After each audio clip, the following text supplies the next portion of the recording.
Welcome back to Weekends with Alex Witt. At just past the half hour, Liberal Policy Center Demos is now out with a new study saying that raising wages for full-time employees at big retail chains would lift over 700,000 workers out of poverty. It would grow the GDP and create over 100,000 jobs.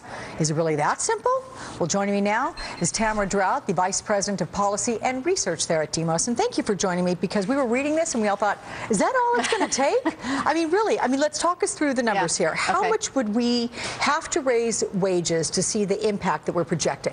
We're talking about raising the minimum floor of the lowest paid workers to $12.25 an hour, which for full-time workers, $25,000 a year. Okay. So if you do that, a couple things happen. One, those workers go out and they spend money in the economy, and that alone generates about 100 to 130,000 jobs. And what's even great, this is a good deal for retail, believe it or not, because about $5 billion of that extra spending in the economy is going to go straight back to the retail sector. Workers in retail actually spend a lot of their money in retail stores, right? Makes sense. So what would it cost? That's the big question, right? We want to know, can the big chain stores afford this? Well, it would cost about $21 billion to raise the wages of about 5 million workers. Now, let me put that into perspective. All the big chain stores last year spent $25 billion repurchasing their own stock. They could instead pay for this raise and reinvest in their workforce. And you're talking about retailers with over like 1,000 employees. So how many companies are we talking about here? It's a lot of companies. Really? It's a lot of companies, hundreds, thousands of big retail companies, but they're dominated by the big ones. You know, that many people went into this weekend: Walmart, Target, you know, the big chain stores we're all familiar with. If they decide to pass on some of the cost of the raise to the consumers, we all want to know this, right? Yeah. So we're talking 15 cents a shopping trip, $17 a year.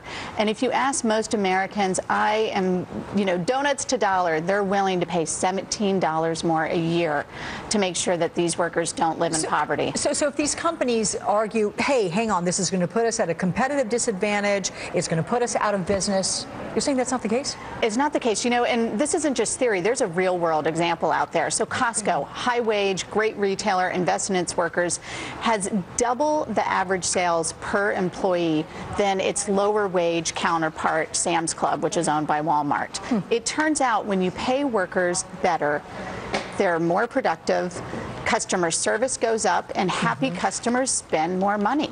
So you get into a virtuous cycle. So if they absorb the increased cost themselves, they don't raise prices, does that slow growth at the stores? No, in fact, because one of the things, they're more productive, the workers spend more money in the stores, and if you look at the chains that really think about their employees as assets to be maximized instead of costs that need to be minimized, they have better sales because their customers can find what they need when they want it. They can find somebody who can answer and question and is knowledgeable, and they spend more money. Is there any downside to this? Because you're projecting no downsides to this, I don't think. I don't think there really is a downside. And if you ask, if you look at the real model employers in this sector, Costco, Safeway, there's a great convenience store chain called Quick Trip in the South. They're doing great. Their stock, Costco stock is trading higher than Walmart's. I mean, these are great companies, and they invest in their employees, and they get the return in terms of customer satisfaction, which leads to higher sales. It's all good news for people who are looking for jobs and people who want to increase what they've already got. Tamara Draut, thank you so much. Thanks so much, Alex. Appreciate it. The new film Lincoln chronicles